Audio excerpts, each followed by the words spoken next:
আজ করব তালের বড়া। এর জন্য তালের রস করে নিয়েছি। এবারে কি আমি ফার্স্ট নিয়ে নিয়েছি, এগুলো হচ্ছে ময়দা, চালের আটা,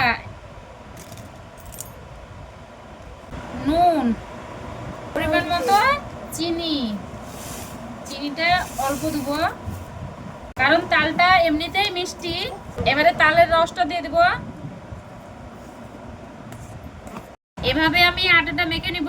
আমি কিন্তু জল ব্যবহার করছি না, তালের রসটা দিয়েই আটাটা মাখাবো।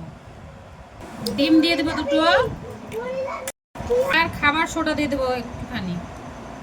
সঙ্গে মিক্সড করে নিব কালো জিরে আর মৌরি। দেখুন এভাবে ব্যাটারটা করে নেবেন। এই যে দেখুন, খুব ঘনও না খুব পাতলাও না, এইরকম। কিছুক্ষণের জন্য রেস্টে রেখে দেবো। সাদা তেল দিয়ে দিলাম।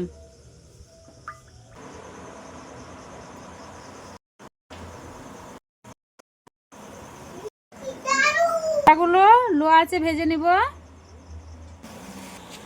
এখন বড়াগুলা ভাজা হয়ে গেছে লাল লাল করে, এবারে তুলে নিব।